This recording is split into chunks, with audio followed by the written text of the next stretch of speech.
Welcome to Multifamily Insights. I'm your host, John Casman, and I want to thank you for joining us for another great episode. Now, if you're enjoying the show, be sure to leave us a rating and review, and don't forget to hit that subscribe button so you don't miss an episode. Now, today we're going to be talking to Zach Fugman. Zach Fugman is the founder of A Strategy Management. He's highly motivated and successful owner with over 7 years of investment experience in multifamily syndications. Now, he's been a sponsor in Louisiana, Kentucky, Mississippi, Ohio, and Texas, and he's actively sponsored and involved in totally about 3,000 doors since 2017. Let's welcome to the show, Zach Fugman. John, nice to be here. Absolutely. Zach, I went over your bio at a very high level. Why don't you take a minute or two and fill in some of those gaps? So, originally from Cincinnati, joined the oil field after completing University of Cincinnati Engineering School.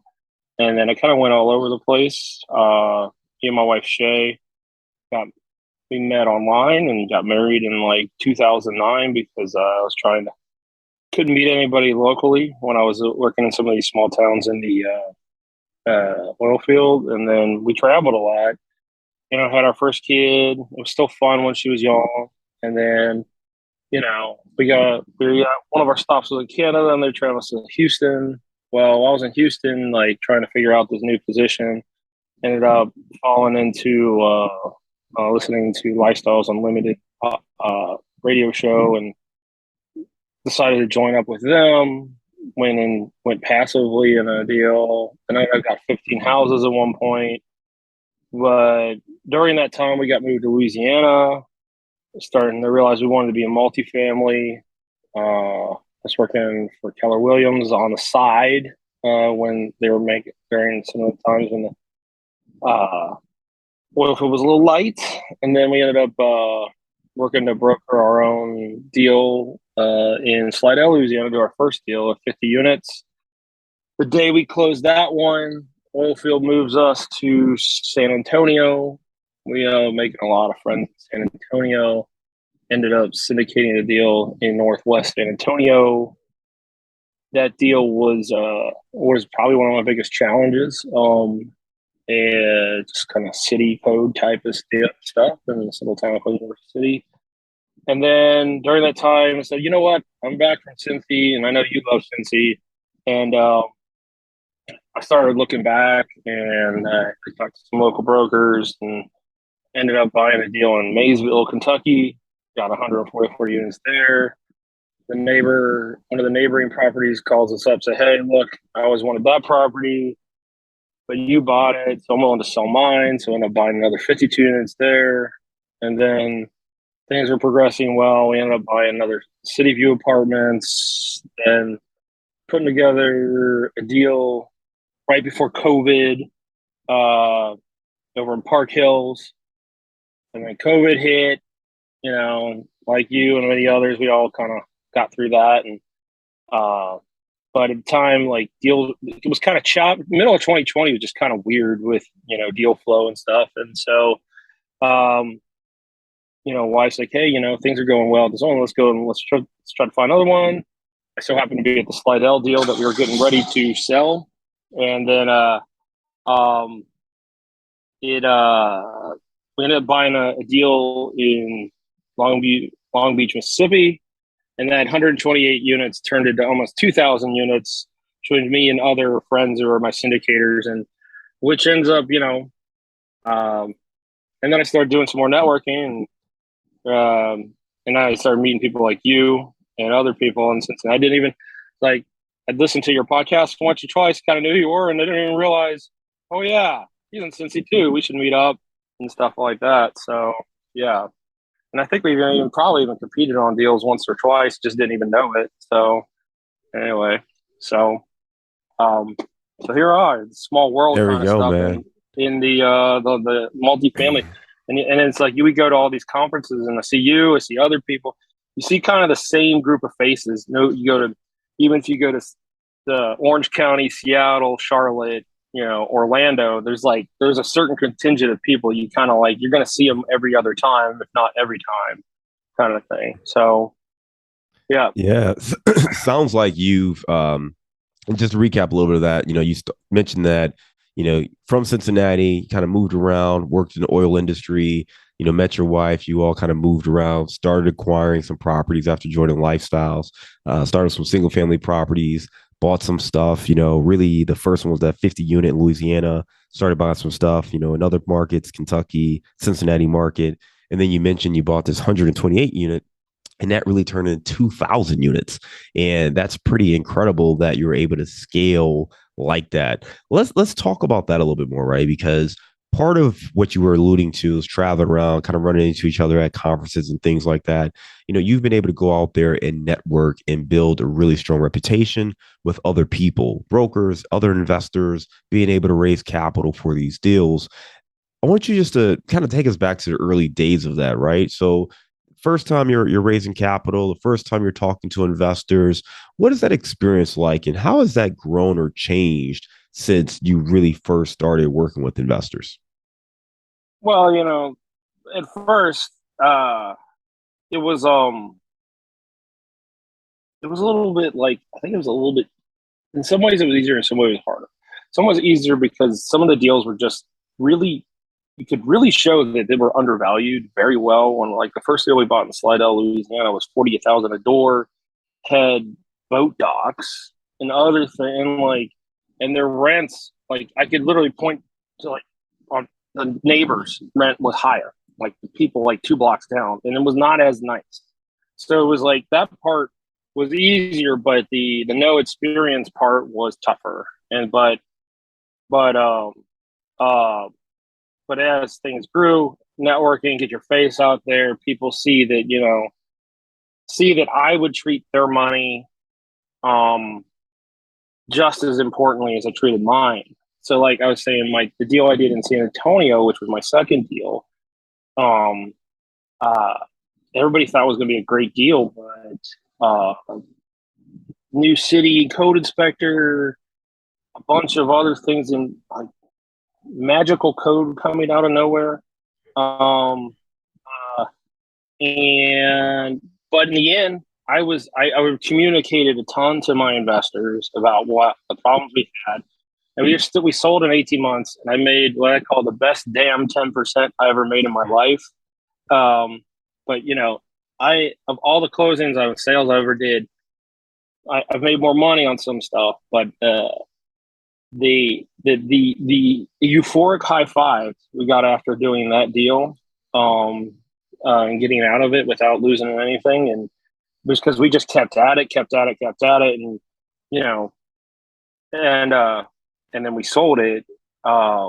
People knew that, like I had a story where uh, I had my challenging story up front. Like I basically said, look, we put up with it, and me and the wife basically had less than minimum wage for the amount of hours we put into it. But everybody else was returning their money in full and a little bit more, even though it was not the best deal. So, and after that, I felt like the trust level people had in me got just kind of increased, and then we started having deals that did well. So then the word spread, right? When success spreads, it's word even more. So with all that getting done, it just became But now, like, I gotta be careful too, because like I think some people would follow me into any deal, even if I didn't do my homework, because I've made them on some money. But I don't want to be like that. So now it's like, now I gotta really do my homework on the deal, to make sure it's not gonna go like at worst we'll just get our money back, and and whatever metric from going up from there, kind of thing. I don't want to, try to, because there is, as the market's kind of choppy. Some people have wild-eyed expectations of what their stuff is worth right now, and you just have to make your offers that make sense for you and be willing to lose. Whereas, like, sometimes in the last few years, it seemed like you could do no wrong, but clearly some people have. Yeah, but let's not. let's break that down a little bit because I think there's some great insights there. You mentioned that first deal, but the second deal, that one in San Antonio, was a challenging deal. You got out in 18 months, made money for your investors, even though you didn't really make that much. But what came out of that deal was the trust. Your investors learned to trust you the way you communicated, knowing that the deal had challenges, but you fought through and made sure you saw it to the end and you delivered. And when you can deliver on a difficult situation, you can earn that trust because that's really where the character comes out, right? I mean, everybody can shine when the money's flowing and it's easy and everybody's doing well. It's when things are tough, that's when you start to really learn about people and their metal and their makeup. And if you're able to thrive in that environment, well, now people know that you're going to learn from that experience and be able to do well. And that kind of helped you be able to expand.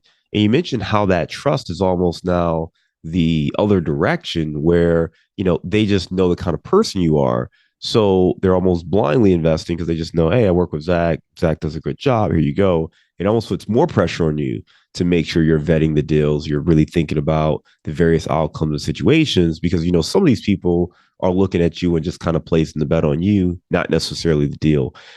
As you think about that and kind of where things have changed and shifted, and you mentioned coming out of COVID and, now we're in a rising interest rate environment and so many other things, how have you adjusted your modeling, your underwriting, your projections to make sure you are protecting investors looking forward?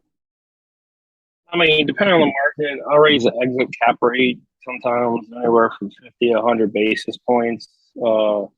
Like a stress test, even sometimes the 200 basis point move to see um, if, like, you know, what's like the economy really went bad and our loan went to maturity.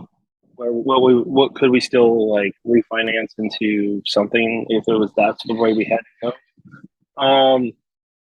Also, is like uh, I pick some markets I know really well, and I will look into some other ones. But like as I've told some other friends, like I'm if I'm going to go into a new market, I'm going to pick a really solid deal, and that I know it'll make money, and it has enough units to support there. Because at this point, like I'm not going to go. Like I've had some people ask me if I would like, oh, would you help me on a 24 unit in like Clarksville, Tennessee? And I said, I don't have anything near there. I don't really know the market that well. I'd love to, but I won't. So, because I know I don't know that market or something. Whereas, like, I had a buddy, he said, hey, I have a 17 unit I want to go do, and you can see it from one of your properties, literally. I was like, yeah, let's go. I'll help you get it done, even though it's a small one. I'll help you increase, because I know that market kind of thing, and I know it's just like a bolt on to what we already do, kind of thing. So, and I get brokers pitching me different areas all the time, and I just kind of like, I might run to write it if I'm just really curious, but I really be like, guys, I'm not. I'd say it's a 1 in 100 chance. Might as well ask me, but you guys do shoot it out to 2,000 people sometimes or whatever it is. So, but anyway, you just kind of know the markets you're in, and then, or in my case, like, or you have been. Like I kind of know the Slidell, New Orleans market. I've been Yep. there. San Antonio, I know really well. I've been invested limited partner in the Rio Grande Valley and Houston before. I live in Houston, but I don't own any. I don't own any as a operator. But you know, you come to me with Cleveland, I'm going to point you into a guy I know, like, and he's up there, or Columbus or Nashville. But I'm not. I'd be like, well, that's cute. Thanks for thinking of me. But it's generally same for GPs or KP Yep.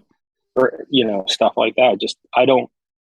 And this thing is like if I like I said, so I bring it back to the trust thing. It's like I did have somebody ask me recently if I would help them raise for a deal, but it was the numbers and everything looked fantastic, the upside, but it broke one of my core tenets of in like one of my core tenets for Houston. And it's just me personally. There's nothing to do with anybody else's thing. I won't buy something in Houston that's older than the year 2000. And it was older than that. And I said, I'd really love to, but I won't. And I'm just going to stop you right there. And we'll still be friends, but, best of luck on your raise kind of thing. Yeah, So, let me recap some of that. You said that really there are three things that you're doing to protect investors going forward, right? And the way you look at your deals and your criteria. One, you are stress testing that exit, using a higher basis, which is essentially just taking the cap rate up either by, 50 basis points or 100 basis points. And some points, stress testing that to 200 basis points. But you're also staying focused on your markets as well as your resources. Where are your teams? Where do you already have deals in place? And making sure you stay true to kind of those three principles to make sure you are finding the right deals and looking at the right opportunities as you move forward. You started getting at, your core tenants. Explain those a little bit more, right? You talked about in Houston, you really want to make sure that the property is built in 2000 or newer, and you won't do anything older than that. What are some of your other core tenants? um, like, is it obvious value add on management that, like, if it's not making money right now, is it just really just like so obvious that you could just kick the people out today and either you cut the expense or you just generally the rents are that much under, um, you know, or two is like is path of progress in some of these cities, and um, just like how is it time value of money worth my time? Like, it's like I've looked at a deal or two. Like I said, it wasn't my market that looked like a really good deal, but because it wasn't my market, and it was just kind of the amount of time I was going to take away from my other work. It's I just I'll pass it on or tell somebody else I know kind of thing. As much as I know I'm probably leaving money on the ground, but I'm also keeping my time. I got four kids too, so it's just like I can't be doing this all the time. And at this point, I'm more likely to help KP a deal for one of my friends or her on the ladder up, like giving the hand up versus um, me always doing the deal. Like last year, we did a lot. This year, we did one ourselves as the main sponsor, but we've helped three or four execute this year. And last year was about 50-50. And so, yeah, so I'm finding that people are still hungry, want to do that asset management and everything. Brokers will come to me, say, "Hey, do you know anybody now?" Because they know I'll pass the deal off to somebody who can close.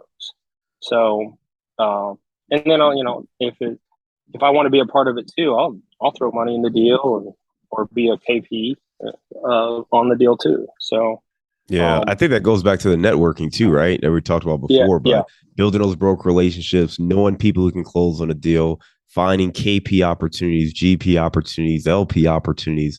You got a lot of flexibility. And to your point, I think many people get into commercial real estate because we want more financial freedom and more time flexibility.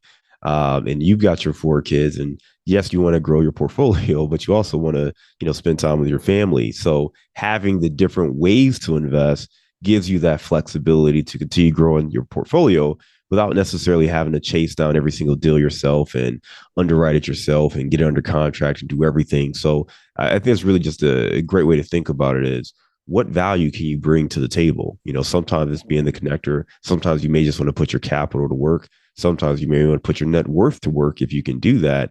But there are different ways to get out there and grow Mhm. and to build this portfolio. For you, we talked a little about the networking before, but as you've been able to scale, and I don't know where your portfolio is today, but I think you're at like 22,000, $2,500, something like that, right? So as you scale that, how are you able to leverage the networking to make that possible? Are you out there meeting LPs? Are you out there meeting other operators? When you go to these conferences and these various events, what are you hoping to get out of it? Um, when I go to these events, like a lot of times uh, it's even also like putting my finger in the air, like look at your finger, see where this wind's blowing today, because I I have a few different silos of groups I work with, and they all have different ideas of where the market's going to go. So the networking is like when I go to multiple different groups to network, it's try to see like, what's the next thing or where the market winds shifting, where, like, and try to get like I guess, triangulation of where my next move should be kind of thing, you know. Um, like essentially, it's like when I got into Mississippi, it was during COVID. Somebody else's equity dropped, but I was running around yelling, "Everybody buy!" Everybody just like the rates are so low right now. The delta between the 10-year and cap rates was pretty high, and so that was the thing then. But now it's like, okay, um, deals are coming back. Like there are a lot of people had over the when the interest rates went up, cap rates kind of expanded. People not willing to pay as much. Proceeds are being dropped. Like tell you, there was I know of somebody who lost $500,000 of earnest money this year because they got caught in the middle of that. And then it's just you know, and like and then seeing also just kind of getting a feel like if I'm going to work with some of these people. The Zoom was great for networking during. I had made so many connections during COVID. Like I grew my list by double. During COVID, it was amazing.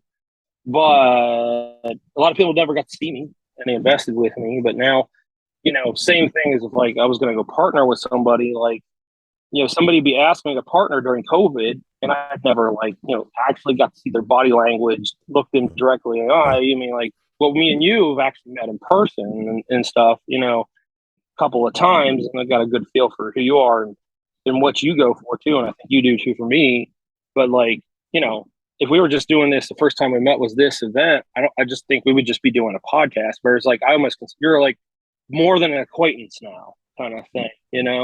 So now I get out there and see it's like, okay, I think this guy is just doing a deal for these fees, or I think this person actually considers the LP's equity is the highest priority versus somebody who's just deal hopping all the time, or they're spreading themselves too thin, you know. And I think that there's been a little bit of that in the last years because I mean, some people I understand that they were trying to take advantage of these low interest rates and these deals, but now on the flip side, where if they got some of these bridge loans, as you and I know, there's going to be some people going to be hurting when these rate caps come, and so yeah, so it's just I try to just get out there and get as much information as I can before I go and execute a deal, or just kind of be ready to execute a deal. Um, I mean, there's like a couple months here. I just said, "Hey, brokers, I'm taking a vacation. Don't worry, don't bother me." And like, I won't even look at it, even if it's a great deal, because I just need to take a mental break too. Sometimes from, underwriting or whatever. Get back to, circle back to some of my operations because we self manage our stuff in Cincinnati, and then we use third party for our stuff down in Mississippi.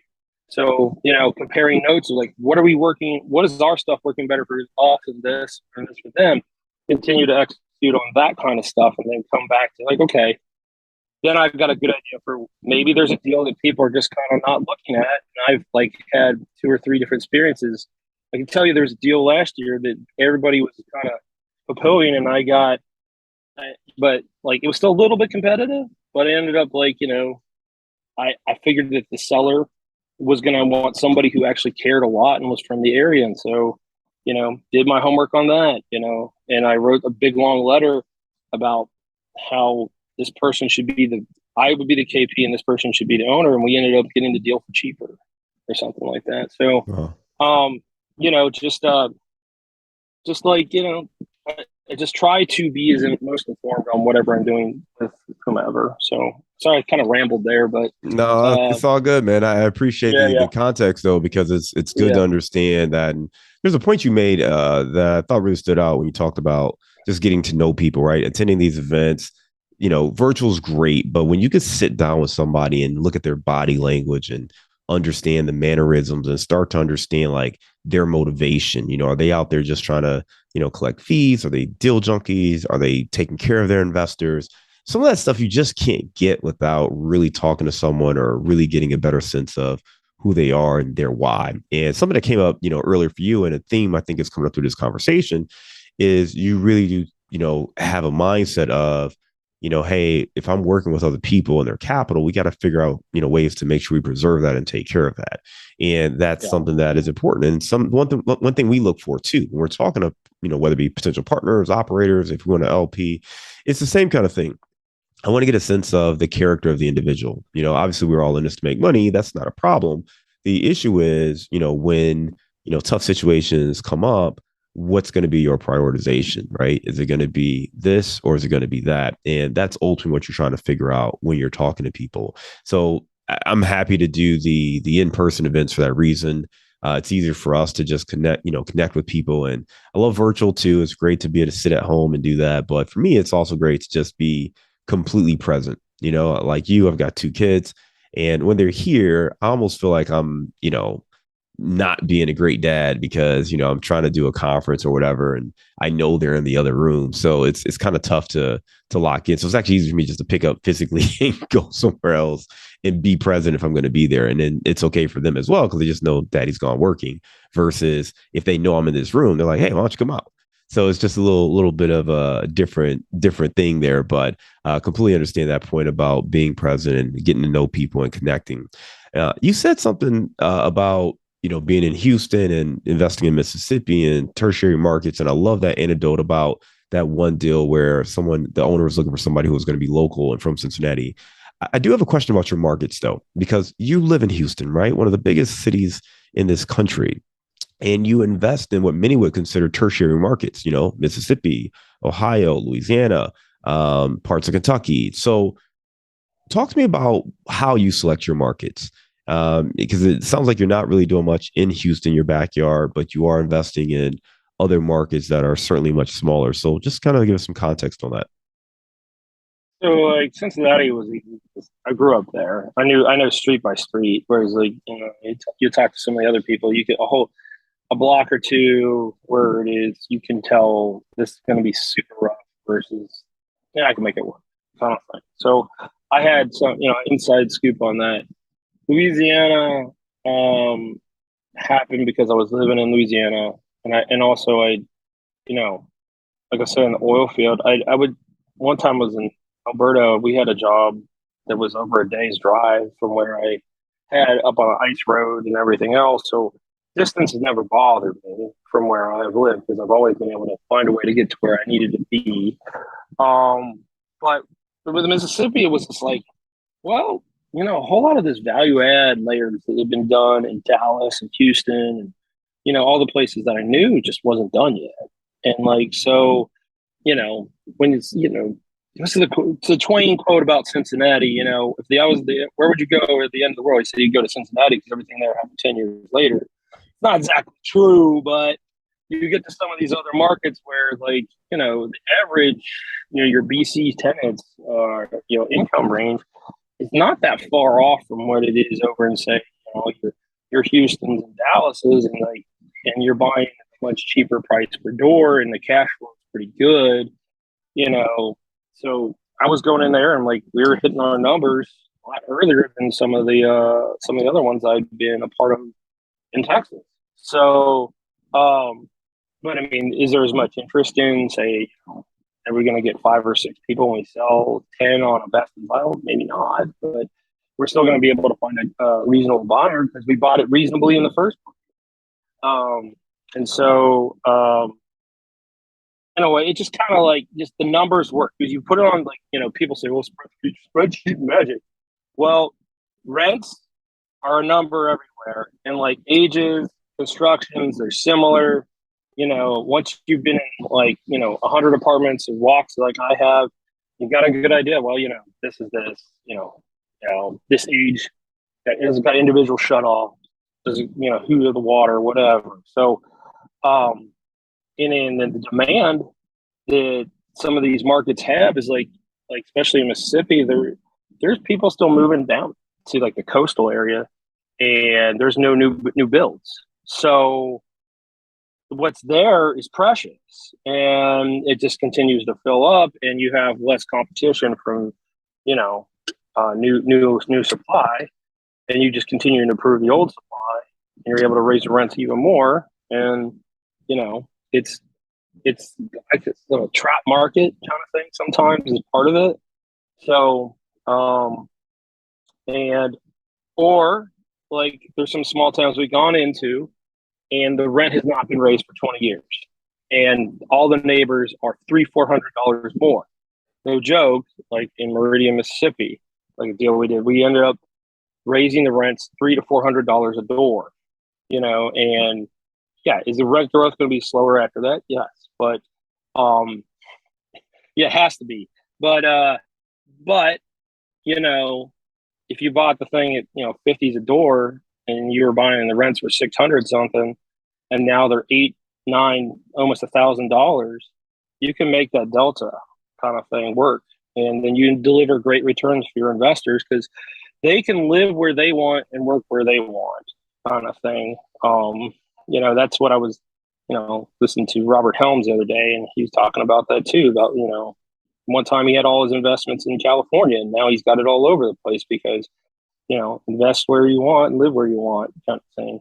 And I particularly, just being a, I don't know, Midwestern guy kind of thing, I like going out to those small towns. I used to party on the farm and stuff like that. So it's like I have a good time when like visiting these places, and and like another thing is I found is that I have a lot of some of these other corporate groups will have to get on a private plane or get two connectors where I'll just like hop in the F-350 and just head on over for 8 hours, listen to your podcast a few times, and then get to a location, do it, check out another place, and I'll start calling brokers ahead of time. Hey, what you got in Birmingham, Memphis, Little Rock? Let me hit all these cities as I'm like driving back from vacation, and look at like 10 different potential deals, so that when it comes out, I already have like knocked off 7 of like that I'm not even going to pay attention to, but there's 3 I might like get a little deeper on,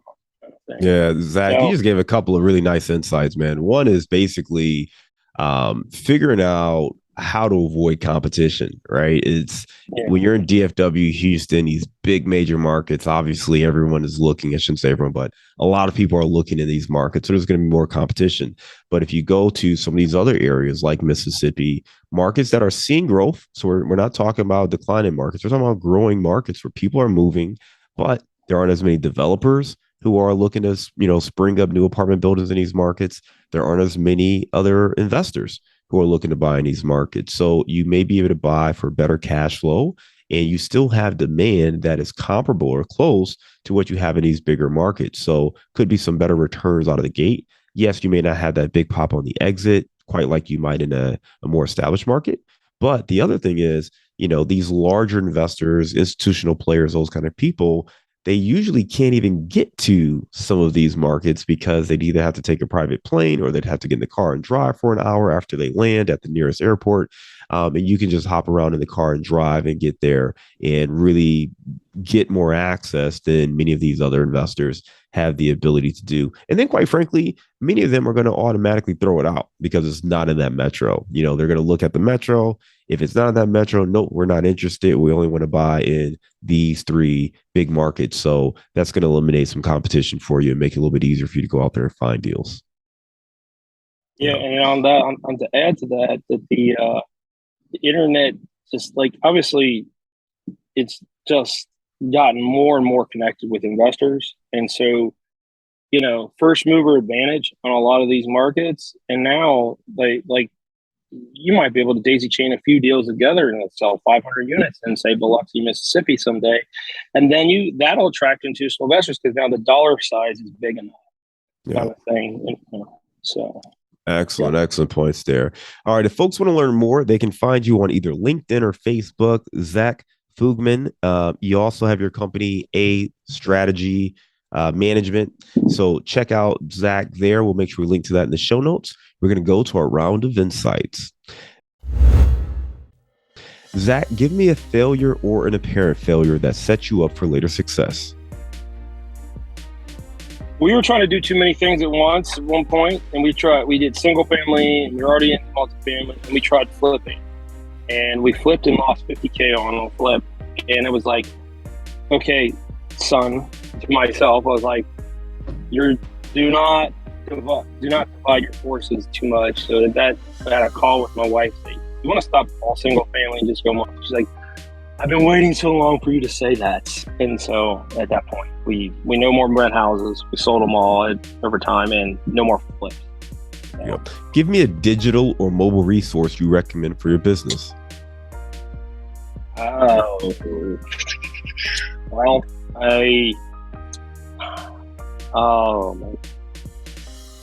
there's so many. It's just like but like I'd say actually just using the stuff on your Google Calendar and stuff like that. Actually, just your basic stuff is sometimes the best. I mean, just like actually setting up your calendar. Some people like, oh, you got to get Monday or some other thing or whatever. But like, just using your basic Google Calendar will straighten out your life so much more. So, give me the book you've recommended or gifted the most in the last year.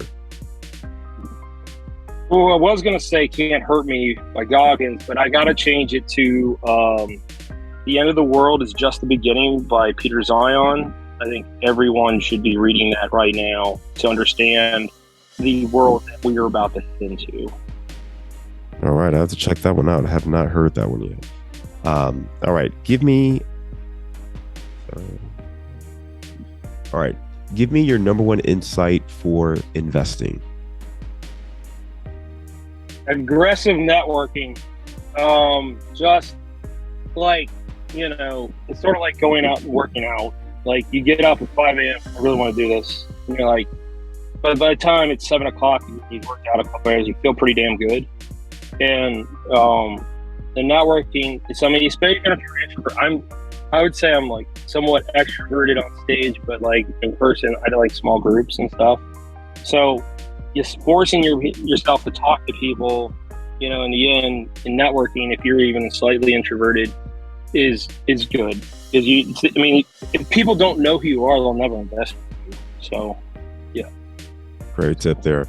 I skipped one. So what's a daily habit that helps you stay focused on your goals?